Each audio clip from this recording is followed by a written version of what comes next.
What is going on, everybody? This is SERG VICENTE, the host of the Fight Podcast. And you see, I'm not here by myself today. We're doing something a little different, and we're going to start doing these way more often. I am joined by none other than, honestly, one of the best, contenders, prospects coming up right now. We are talking about none other than my brother from another Paul, Capaldo. Paul, what it do, my brother? What's up, brother? It's been a while. Absolutely. I'm glad we're back doing this. Hell yeah, man. If you guys don't know, you guys need to go back, check out the Scrap News. When the Contender Series, we did some stuff there, and we absolutely crushed it. So hopefully we can do some more of those as well. But yes, sir. They're coming up. Brother, UFC 285 is this weekend. And we have so much to discuss because let me know what you think about this, because this is the first fight card of the year, in my opinion, that's fire. The UFC's put out some boo-boo cards recently. Like, what did you think what has been the disconnect? Is it just too much content, too many fighters? Because we used to get, I feel like, card after card after card that was just heat. And these last few have been kind of weak. So I think especially now that they signed that deal with ESPN, I think their structure of how the cards are put together and everything, they have to meet a requirement. I don't know if it's 57 fights out of the year, or maybe it's probably more, whatever it is. So I think it's like 72. I think something crazy like that. So they got to fill that number, whether the card's good or not. They're still going to get paid, as opposed to back in the day where if the card wasn't good, then they're not getting paid. I don't know the extent of how much they signed the deal but I'm assuming it's a lot of money. Yeah. Oh, and also we know that with the ESPN deal, they do get just like, because they used to have to, just to break even, they'd have to at minimum get 500,000 pay-per-view buys. They're at a point now that ESPN gives them 500,000, so everything else that they get aside from that is essentially just cake. They are out there just enjoying everything else. So that's what they have there. But building it up. Let's jump into this shit, man, because this card is fucking stacked. Saturday, it's in Vegas, right? Yeah, it's in Vegas. They're all down there. Yeah, T-Mobile Arena. It's this weekend. Look, I would start at the top. Everybody wants to talk about John Jones and everything, but got a little mic problems. Quick. Yeah. No worries. We're gonna fix that. You can still hear me though, yeah? Yeah, I can hear you. Okay, well, when it feels like coming back, it'll come back. I'll fix that. All right, I'll get the other camera going in a second. But let's go ahead and break down. Some of this undercard is actually really fire. We've seen stuff where essentially, it like I said, they've been weak, but even the early prelims have Ian McGarry on it. But are there anything in terms of the prelims that you're looking forward to? I mean, you have Julian Marquez going against Marc-Andre Berlot. You have Viviana Arroyo against Amanda Ribas in the women's flyweight, number 8 versus number 9. I'm actually looking forward to that one. Those are two killers right there. Ribas is tough. You have any thoughts on, dude? Who do you think is going to take that one between the two? I have Ribas. I think I don't really know too much about the other chick, but I've seen Ribas fight, and I'm almost positive she fought Caitlin Chukagian. She did. Yeah. And I remember watching that fight. She's tough, man. She's super tough, man. But you know what? I'm going with I'm rocking with Arroyo, man. Arroyo, I think she's super tough. She can grapple, she can strike, and I think she has a touch more grit than Ribas does. The only person that she's lost to recently was Alexa Grasso. She did lose to Alexa Grasso, who is actually fighting for title. So obviously there's no shame in that. Yeah. But she lost to Caitlin Chukagian too. Oh, damn. I don't know. You know what? I'm still rocking with Araujo on this one. Because I mean, honestly, she's still losing to the top women in the division. So you can't be mad at that at all. What are your thoughts on this matchup between the two women? Yeah, so Araujo, you said she fought Caitlin too, right? Yeah, she did. She took an L to Caitlin. Caitlin's tough. Caitlin has a very good style and tough against all of them. But I think I like Grasso in it. I think I'm gonna go with her. She's a household name, and she's tough. I like how she fights too. That's that matchup. I wasn't really looking. I was looking at it, but I have Grasso. Yeah, no. It's definitely it should be a good fight. Hold on for a second. I realize what happened to my camera. People over here calling me, man. Y'all can't be Oh, it calling me switched when it. I'm working, bro. You know what I'm saying? Over here making me look bad. Look, see now I got the camera back. We out here, There we go. swaggy with it. There we go. All right. That was a good fight. I think that I'm really looking forward to on the prelims. Another one that is on here, and I want to get your thoughts on. I mean, we have to talk about it, especially in the middleweight division. I mean, the middleweight division has been popping in the UFC. Number 5, he's been here forever. Blonde Derek Brunson Yep. against number 10, the South African Dricus du Plessis. Um, this is interesting. This is an Yeah, it's a interesting banger. fight, man. Yeah, not only is it a banger, I mean, you have two dudes in such different, drastic points in their careers, right? Derek Brunson, who has been a fight or two from the title for the last, what, 8 Oh, years? yeah, You know what I forever. mean? Forever. And then on the other side of it, you have Duplessis, who has been on a tear as of recently. I mean, he's undefeated since he's been in the UFC. He's fought some really, really tough guys. He's earned his number 10, ranking to this point in time. But I think people are questioning, again, who he's fought.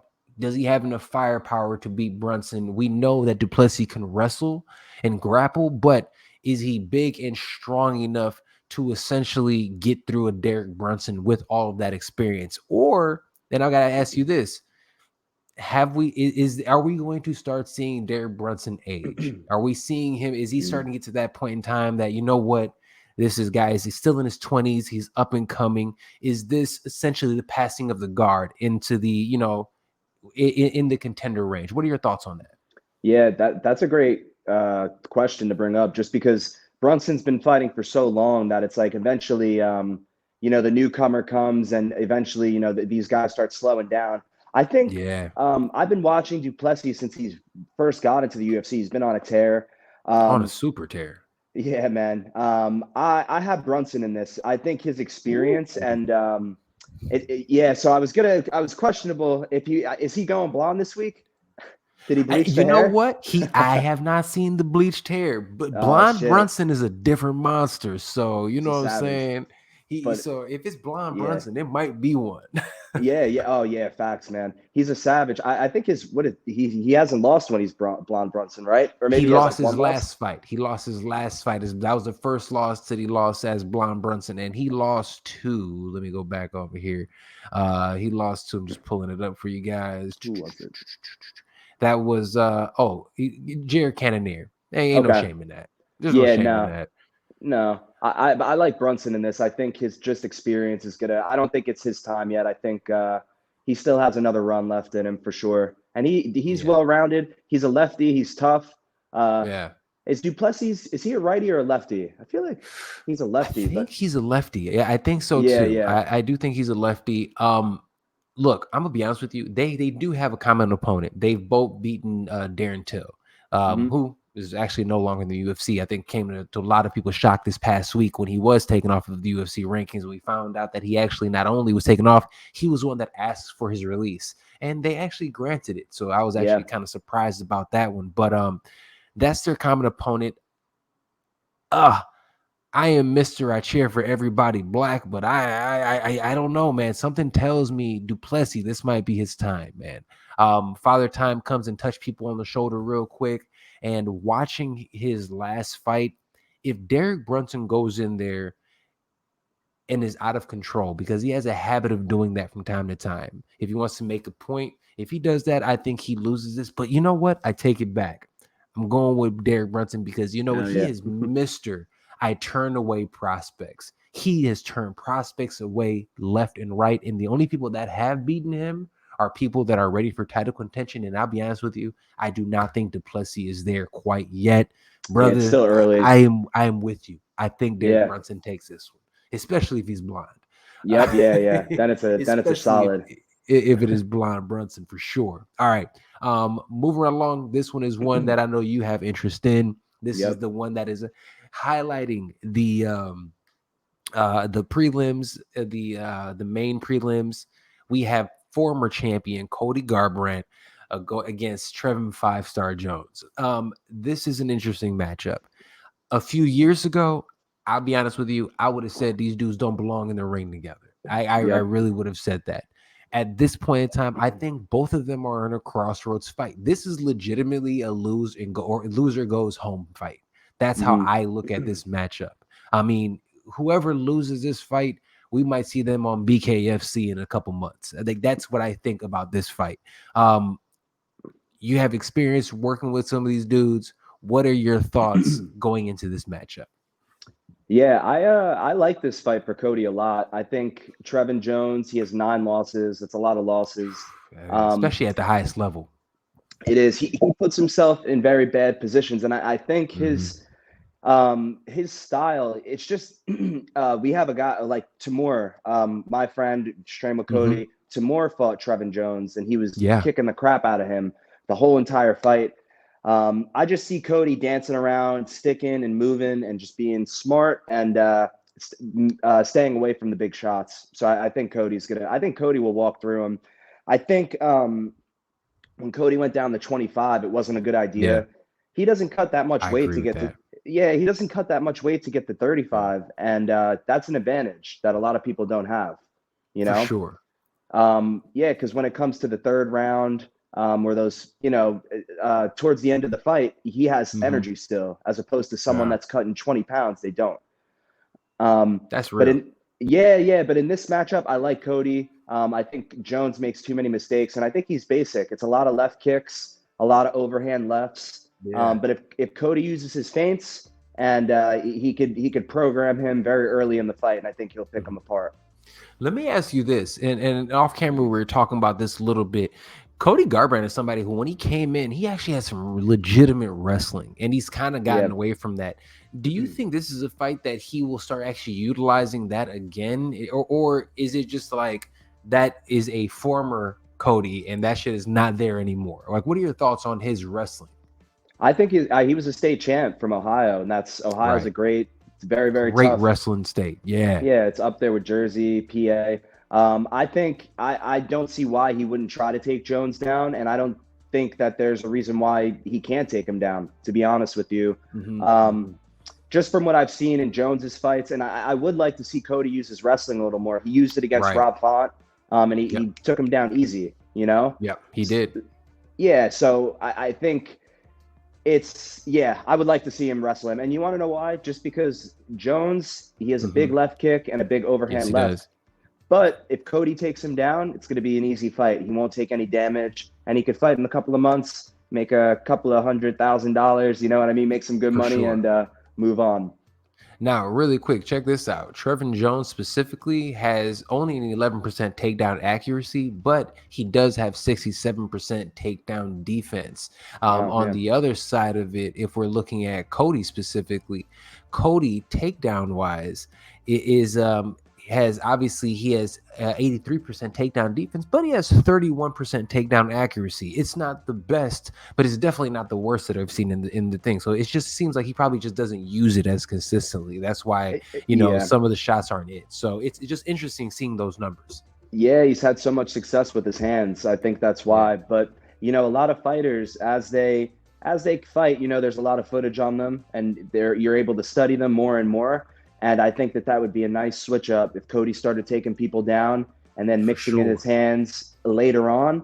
I think we would start to see he would start knocking people out again. I think he's going to knock Jones out. If I had to make a bet, if I had a gun to my head, I think leaves a lot of openings, and with especially fighting the lefty, there's that right high kick is there. For His sure. over his overhand, which he has a fast overhand, is there. So it's Yeah. just all programming him in the beginning, and Yeah. you know, I leading think the this dance. matchup was tailor made for Cody Garbrandt to get a dub.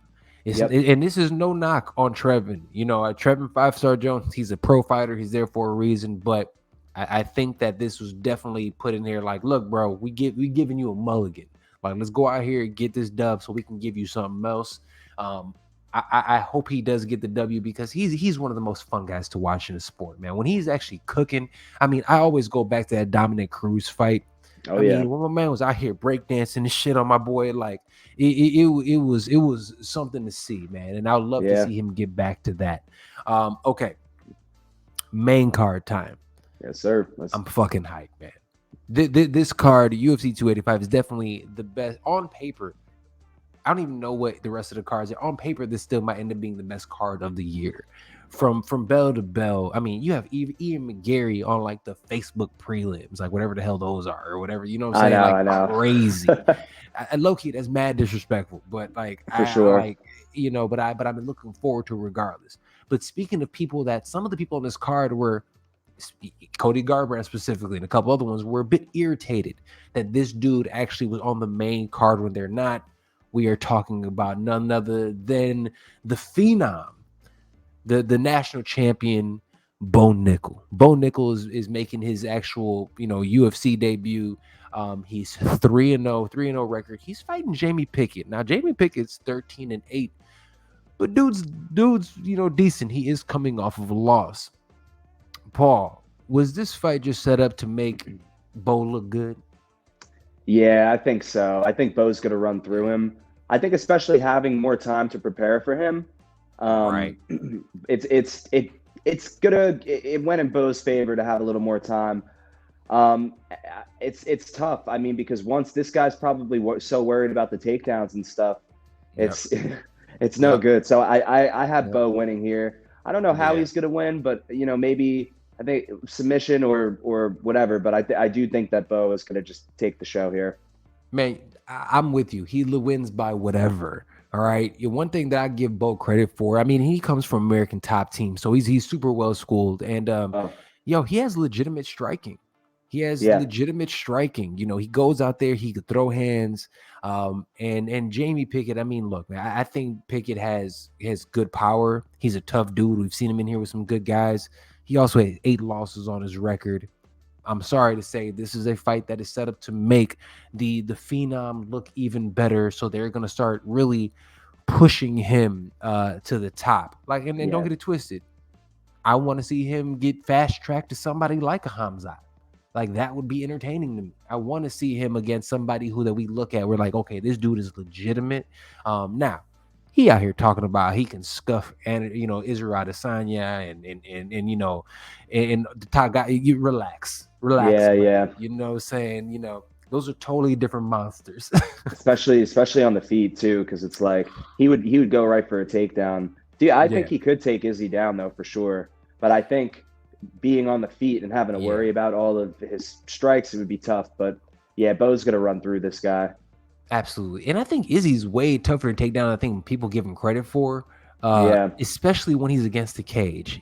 Only people that I've seen being able to kind of, if you can take him down and control him somewhere in the middle, then you got him. He can't go anywhere. But if he's on the cage, he's a nightmare to take down. Yeah. And honestly, Becerra is just a giant. My bad. Your mic was the mic was cutting out a little. Okay, we're good. Yeah, we're good. Word. It says recording error on the bottom. That's why oh yeah, we're recording. We're recording. Word. Still. Yeah. Cool. I didn't hear you at the end. No, I was just saying that Becerra's a monster. Those are big guys. It's not just just don't take those guys down. That's all I was saying. No way. They're big and scary, so we'll see that. But I'm looking forward to this one. I agree with you. I absolutely think Bo Nickel runs through him. All right, this one, there was a short notice replacement, but still ended up being a great one. It was supposed to be it's Jalen Turner now versus Gamrot.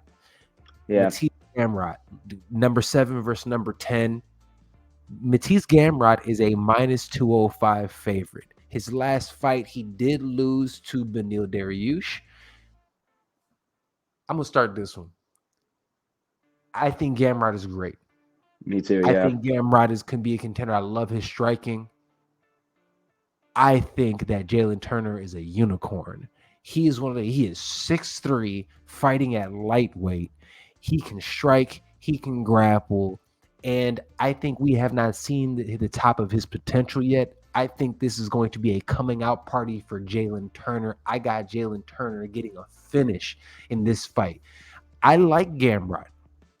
Watching him get hurt on the feet by Dariush. Dariush and kind of just bullied and kind of thrown around.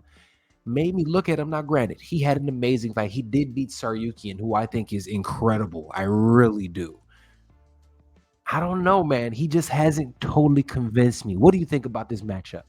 Yeah, this is going to be a great fight. Great fight. I was leaning Ooh, I more wanted it to towards be Dan Hooker, though. Ooh, if it was yeah, supposed to be ooh, Dan Hooker versus Jalen Turner, that would have been a war. yeah, it would have been great. I have Gamrot here. I like him just because like I watched the Dariush fight, and I Yeah, remember watching that live, and he was like his grappling. He's very so he good. doesn't stop. Like it's No. crazy. He goes and goes and goes Yeah. and goes. And it impressed me, and I was like, I'm actually looking forward. I didn't recognize him by the name, but then when I Yeah. was looking at his record the other day, I was like, oh shit, it's this guy. I like Yeah. watching this guy fight, and I'm actually really excited to for this matchup. I'm excited to see how he decides to fight Turner. You know, hmm Check this out. The last time Turner lost, Turner has not lost since April of 2019 against Matt Frivola. Now, I know him. that he was, and Matt's the man. He was again much younger a few years ago, but ever since then, he has a what he's on a what 5-fight winning streak since then. 9 wins by knockout, 4 wins by submission. I think this is a perfect time for these guys to be fighting. I love this matchup, and if Jalen Turner wins, I'm telling y'all need to watch out for Jalen Turner at lightweight. Yeah, I'm I just agree. saying, It's yeah, and he's huge for the weight. 6'3" That's makes big. no sense, dude. I fought at welterweight. I was walking around with like 2 bills. I'm 6 feet tall, and I'm a taller fucking welterweight. This dude is 6'3". I Jeez. couldn't imagine what he looked like up there against some of these guys. Nah, me either. Do you think this? Do you think he cuts a lot of weight? I I don't think so. I think he's just a He's lean dude. You know what I'm saying? yeah, he's Just got a kind of like a skinny build. lean, wiry dude. You know what I mean? Because you know what it is? He doesn't have the broadest shoulders. Yeah, Those guys, like I always looked at like Connor. You know, when Connor was cutting down to 45, Connor has these big ass, like wide, broad shoulders. You know what I'm saying? Guys like yep. that, I feel like tend to have to struggle cutting weight. He's a little long, wiry, but yo, those long, wiry dudes with big fucking hands hit really fucking hard. Yeah, it doesn't look like they hit hard. They have like a secret power. Man, it's like that like old school boxing, like Tommy Hearns. Tommy Hearns Yeah, was long and skinny, but he knocked everybody's face off. It's like those long dudes. I mean, even there's so many. We can go shit Adesanya. I mean, all these dudes, they're long and wiry, but you don't want to get caught by any of them. They're no, terrifying. it's just about the But snap. Whoop. oh, I'm telling you, but I love this matchup. I do love this matchup. I think Gamrot's awesome. I'm going Jalen Turner. You're rocking with Gamrot. We'll see. We got to come back and see who went right on this one. Yeah, Uh, man. all right. Moving right along, we just rocking through this card, and this matchup next is my match to watch. Okay, Jeff Neal, Texas's very own. My man has stayed in Texas holding it down for years. All right. Number 7, Jeff Neal against the number 9, Shavkat Rakhmonov. Rakhmonov is a huge favorite on this one. He is actually a minus 490 to a plus 390 in this matchup. Paul, bro, what is your thoughts on this matchup, man? Yeah, Jeff Neal is a vet, man. He's a veteran. He's got a lot of fights. I have Rachmanov. I think just from I mean all of his fights are finishes, and like he's very technical and he's very good. 16 wins, 8 knockouts, 8 submissions. Yeah, Terrifying. yeah, he's very good. Neil though, Neil's got some experience, man. He's a vet and he's been around for a while. But I think this is a matchup to kind of set up Yep. Rachmanov and kind of Yep. ascend him to that next level. Don't sleep on Neil, but I have No. Rachmanov. I think that he's just overall a better fighter, and especially on the feet, he's very technical. Very hard to Man. figure out what he's Yeah. doing. And he's much bigger. He's a much bigger. I was surprised though when on the face off how much taller he was. You know what I'm saying? It Yeah. was one of those things that I looked at and I was like, damn, like just the size of this finish is different. Jeff Neal, though, people, is a dog. I love He is. watching Jeff Neal. We all know how much of a dog Vicente Luque is, and he knocked out Vicente Luque. Nobody knocks out Vicente Luque. And for him to go out there and do his thing, you almost want him to be the feel good pick, right? Yeah, I am telling you, I've said this time and time again. Um, if it, I would have loved to see Shavkat against any guys, but I wanted to see him against Hamzat. I thought that would have been a great fight because I still think yeah. Shavkat would have won that fight. And one thing I'm gonna say is this: MMA math a lot of times doesn't work. I mean, shit, you know that MMA math don't work for Always, shit, always. but they do have a common opponent. Neil Magny fought both of them. Neil Magny beat Jeff Neal and actually ragdolled Jeff Neal. Just dragged him up and down, took him down, did everything he wanted to him. Shavkat Rakhmonov did the exact same thing to Neil Magny. Threw Neil Magny around, just ragdolled him, did everything he wanted to him. So when I think about it in that capacity, man, I think Shavkat wins by whatever the fuck he wants. I Yeah. really do. And that's no disrespect to Jeff Neal. Jeff, you the man. You just came in against somebody who honestly I believe will be champion of this weight class before you know it. Yep. Yeah, Rachmanov's nasty, man. He's the Nasty, real bro. deal. Nasty. Yeah, we both got Rachmanov on this one. I think it's gonna be a fun fight though. I do. Yeah. Oh yeah. Especially that first round when Jeff is still has his energy bar all the way up. He's a scary dude, man. And if he connects, I don't care who he connects with. He'll punch an elephant. He'll knock that thing out. So, Yep. They're going to like, sleep. we'll see what happens on that one. All right. Keeping moving. We're co-main event time.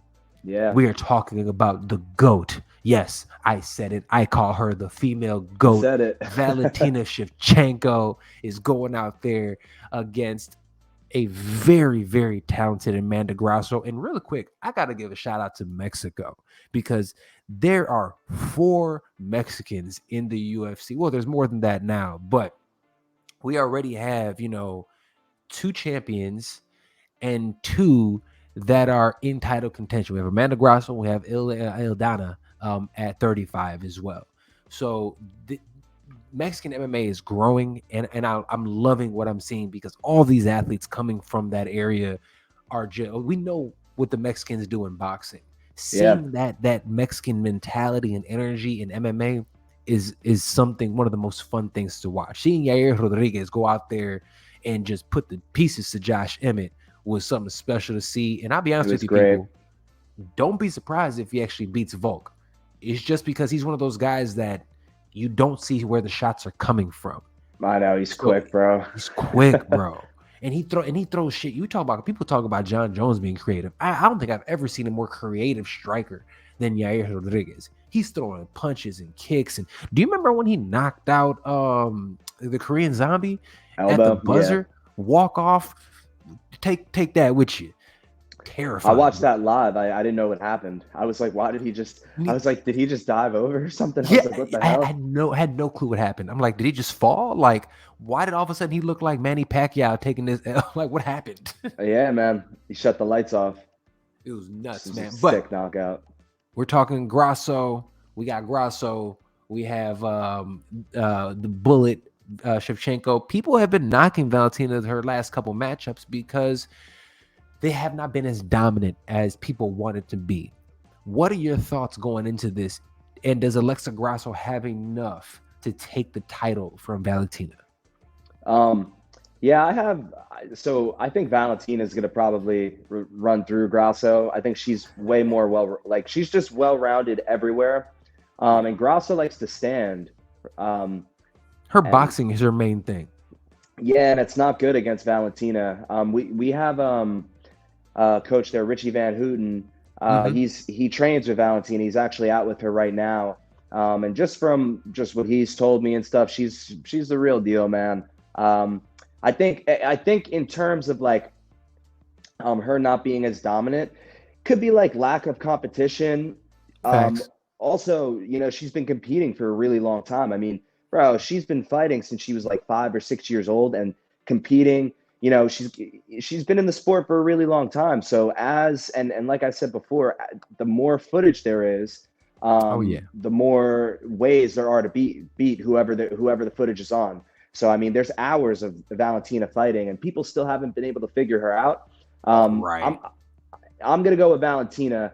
I don't think I don't think Valentina will lose until she gets someone that takes her down. If they could take her Hmm. down and put her on her back, I think that's how you beat her. You know what I mean? Yeah, Because everyone always tries standing with her, and I don't understand it because it's like take her down. We've never seen her off of her back. Um, true. but I want Valentina to win. I think she's great for the sport. Like you said, she's the GOAT. I think her, Nunes, could throw Rousey in there for different reasons for like ascending the sport, but I do believe at her weight class, you're like, nah. Nah, nah. I know she's, Look, I yeah, appreciate what she did and what she yes, meant to the yes, sport. We can yeah, put her on the Mount Rushmore of women's MMA because of what she meant to the sport. But yes, when it yes, boils yes. down to it, you put Ronda in Uh, there with any of these women nowadays. You know what I'm saying? Like you yeah, put her yeah. in, literally, you put her in there with Amanda Grasso. Amanda Grasso might beat her ass. It's I literally one of know. those. You know what I'm Yeah, saying? she it was like kind of she had like a crazy run and then it all fell apart. But yeah, I agree with you. I think like Yeah. Cyborg, Nunes, Valentina, maybe Joanna. Oh, Um, there it is. That's yeah, those are the four right and yeah, right right. there. That's it. We and then honestly, you mean you put Rose in there also. Rose can come up behind. The thing with Rose, unfortunately, though, is just that it's to me. I mean, she really hasn't. uh, it's just the inconsistency with Rose. You know what I'm Yeah, saying? All the other ones have had far more consistency. It was the inconsistency with her. But I mean, Weili Zhang might be there soon as well. But you're yeah. you're absolutely right. These are here. Look, man, the greatest female boxer to ever compete in MMA was Holly Holm. Valentina Shevchenko counterpunched her face off and then threw her around. The only women that have actually you hit it on the head, have actually done anything to Valentina are if you have to be bigger or Yeah, you have to have better striking. Or not striking, I'm sorry, grappling. So you yeah, yeah. have to be able to hold you down or have to just be heavier and bigger than you. Hmm. Alessa Grasso is not coming down from 35. She's coming up from 15. So she's a naturally much smaller woman. So she's smaller as it is there, but not only is she smaller, she's a boxing centric game.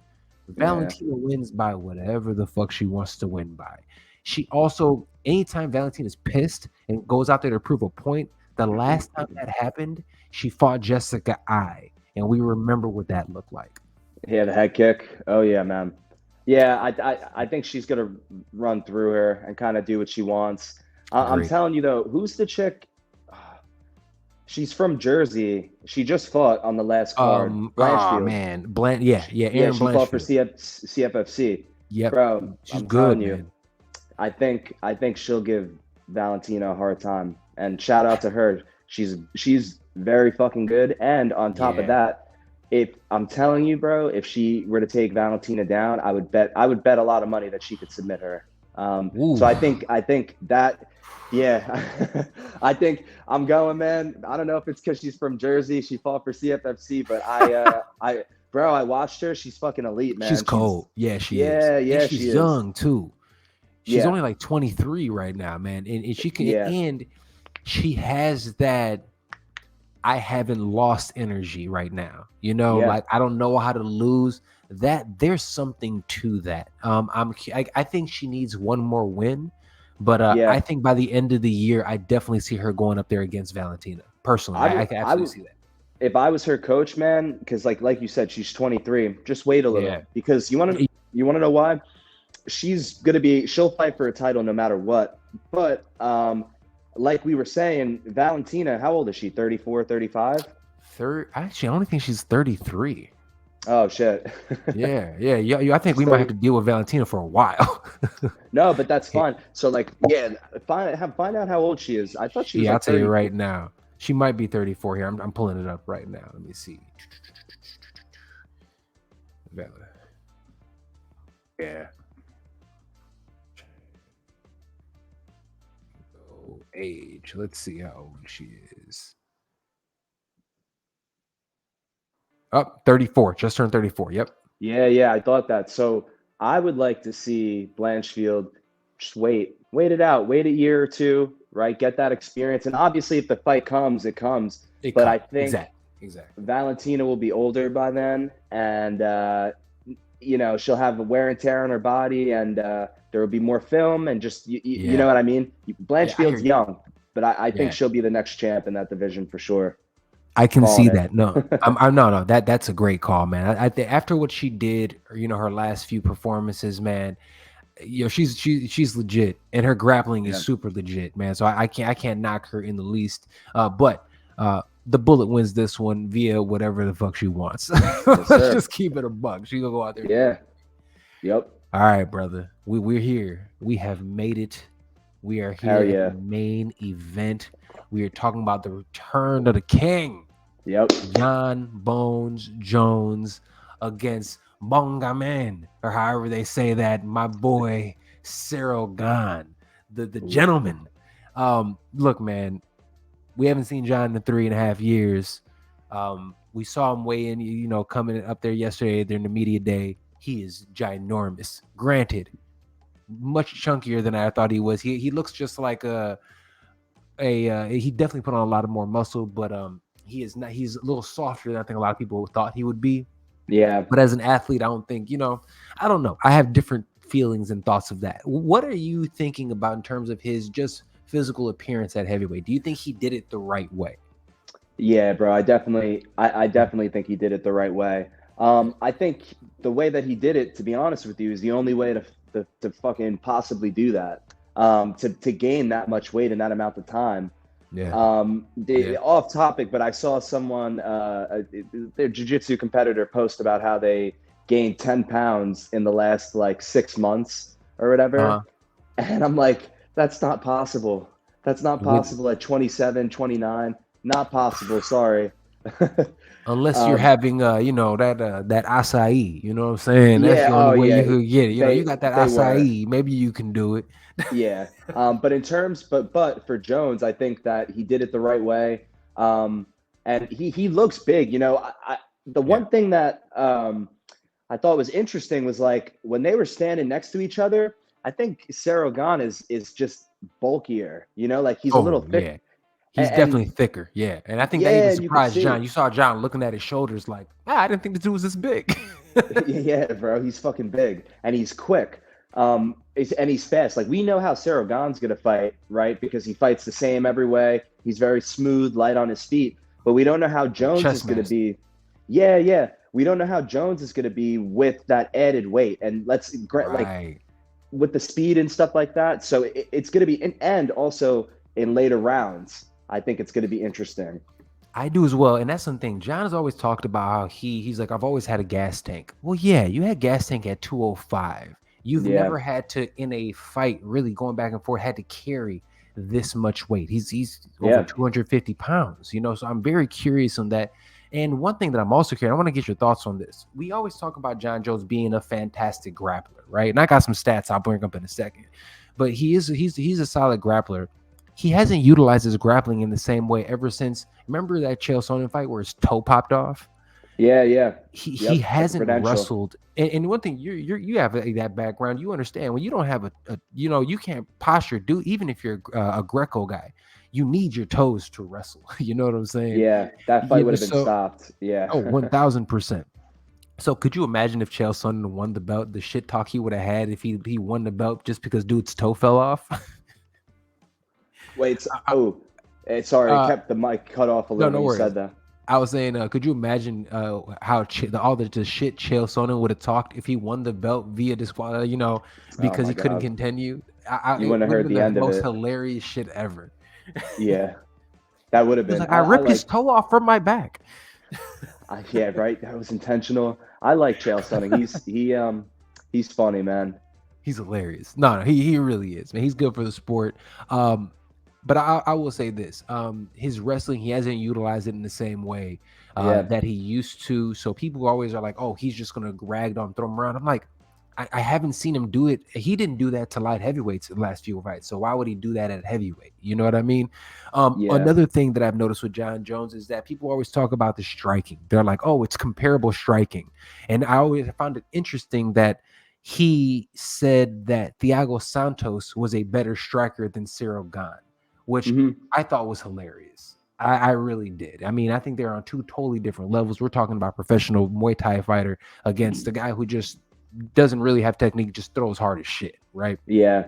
Um, my curiosity though, and again, I want to get your thoughts on this, is that John's creativity. He used to be creative and have movement. Again, we saw Cyril Gahn, how he kind of competes. The older he's gotten, he kind of plots forward, almost to the point that he kind of follows his opponent a little bit. You'll see him. He kind of just going to walks forward. It's not a lot of movement in his game. It's just, even if he's going forward, it's just slight head movement, making sure I'm using my length in my hands and going. Do you think that against Cyril Gahn that would be a mistake? Yeah, I really do. I think so. It's interesting that you say that. I'm glad you brought up like the creativity with his striking. If you watch John Jones, his striking is all based off of his kicks, his side kicks, his oblique kicks. When he switches southpaw, he has a good left head kick. Oh yeah, as Daniel Cormier. Yeah, Cormier knows. Yeah, that was a rough one to watch. But with that being said, he doesn't really like his hands. Like he throws, but I feel like his boxing is not as good as his kicks are. And so, yeah, he doesn't talk about that enough.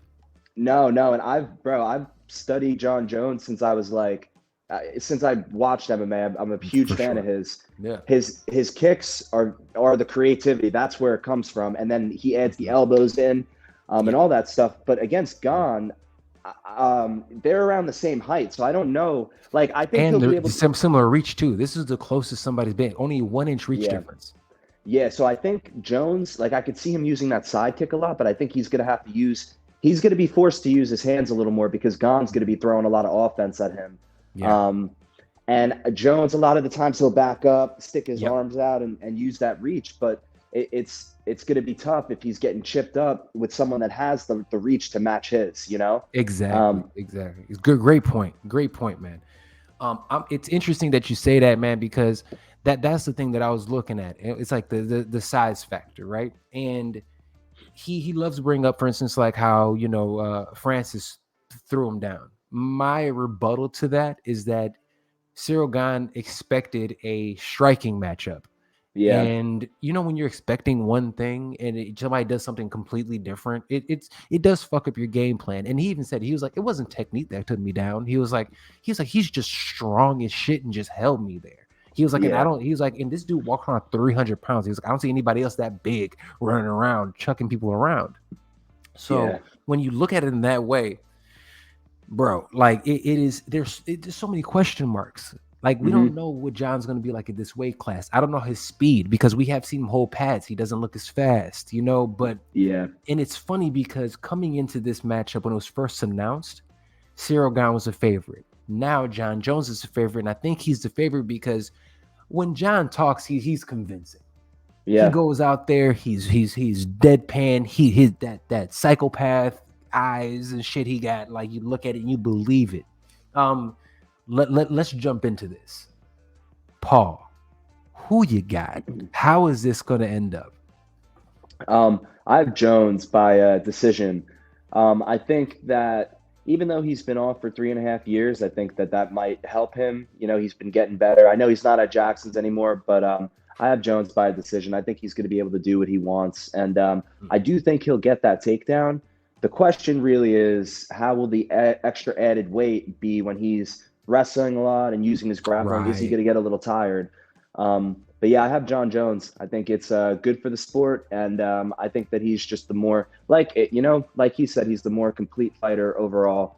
And to that too, sometimes these bettors, man, I mean, they're full of shit, bro. They don't. They might be baseball experts with some of the picks that they do for fights. It's easy money, bro. Real. Easy money, bro. Easy money. All right, so I got some stats, and I want to bring this up. We talk about his takedowns. John Jones has landed just 6 of his last 23 takedowns at light heavyweight. 6 of his last 23 takedowns at light heavyweight. Oh, wow. All right. That's the first thing. Second thing I want to say is this. Gahn has only ever been taken down by Francis Ngannou, which obviously had an element of surprise and was Francis's first takedown. Yeah, Gahn also, check this out, has 3 knockdowns since John's last fight in 2017, including tied to Uvasa, and John does not have any of any knockouts, any knockdowns since 2017. So think Wow. about that. So John isn't Yeah. knocking anybody down. He's not taking anybody down. And we're talking about at light heavyweight. And people are mean to make me feel like all of a sudden he's going to move up a weight class against a naturally bigger man. I don't care if you're bigger today and you've taken a couple Uh-oh. years and you know, am I frozen on you? Oh, Yeah, we're sorry, good. bro. The No, mic was like a little. That's why I was oh, like looking. I'm no. like, Oh, no worries, no worries.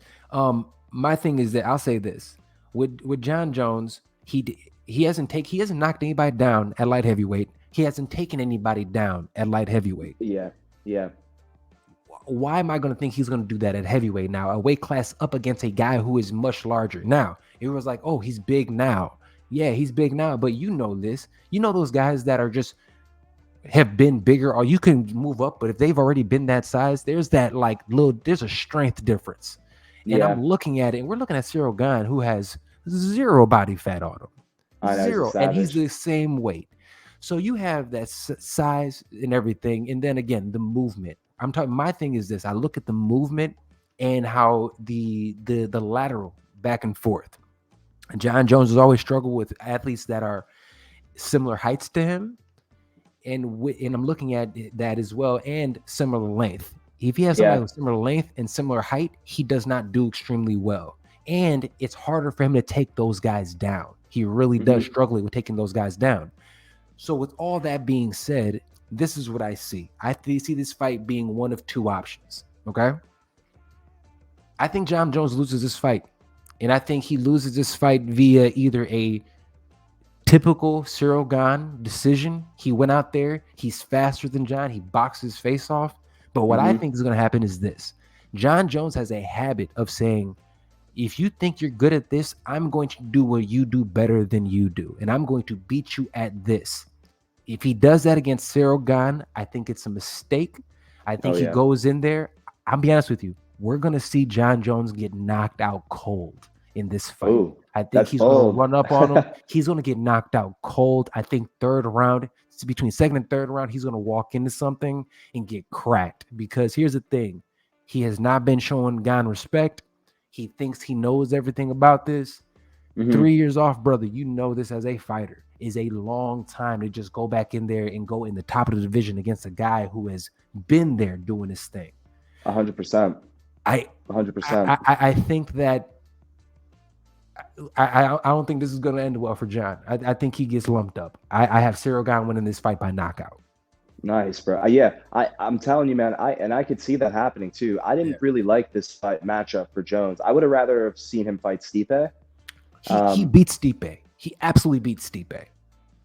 Yeah, I think the mic cut off, but I think Stipe would have been like a better For sure. a better matchup for him.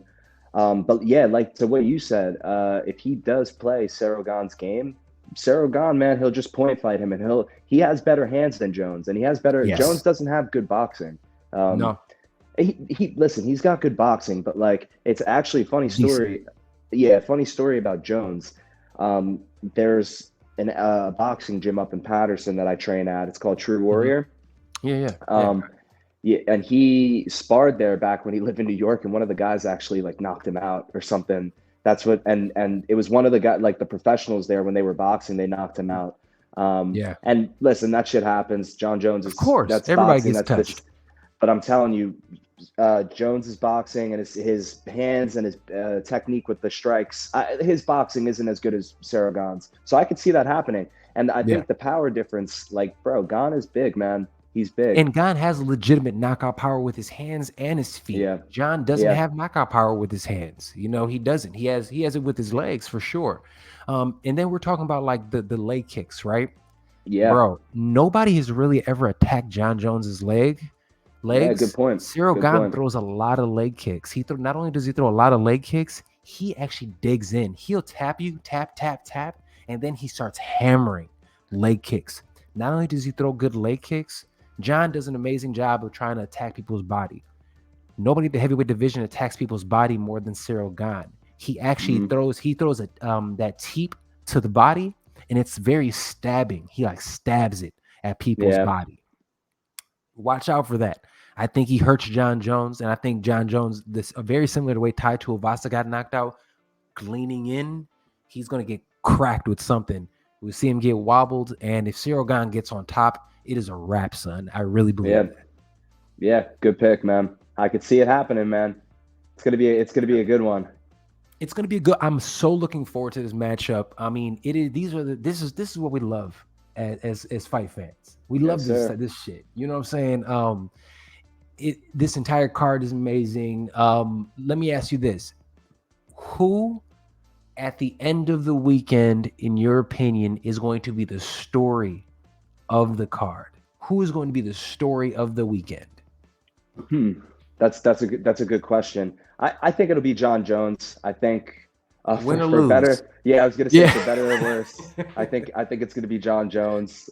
I hope it's for the better. I like watching Jones. He's a crazy motherfucker. Um, he's a Understatement. wild, yeah, he's a wild man. So I think it'll be Jones, and if he loses, then it'll be Gone, and they'll be talking about that Ngannou matchup. I'm interested to see like if Jones wins, like who are they gonna match him up with? Like Man, I think Curtis Blades is a terrible matchup for John Jones. Also, yeah, yeah. Like I wonder if Jones will be like will wait for Ngannou or yeah, maybe want Stipe, but it'll yeah. be He'd interesting. want Stipe. He'd want Stipe for legacy. Yeah, and Stipe's older too. I mean, Yeah, Stipe's at the end of his career. It's a he's smart what, fight. 43? Yeah, he's old, bro. No offense to Stipe. No He's a offense. great champion, but it's Yeah. dude, everyone I feel like I'm fucking getting old and I'm 26, so Yeah. you know. Hey, yo, but that's real though, man. Everybody gets touched, man. Everybody gets Yeah, touched. And father, and yes, heavyweights do have a longer lifespan.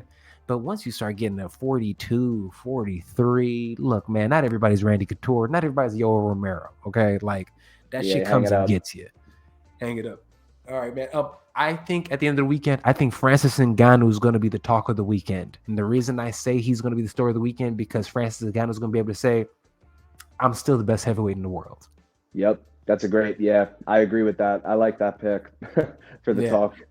Yeah, I'm still the best heavyweight in the world, and that's the thing. So, regardless of it, I cannot wait. This is going to be a great weekend. It will be Saturday, T-Mobile Arena. Yep. Y'all know how to get down. It is going to be incredible.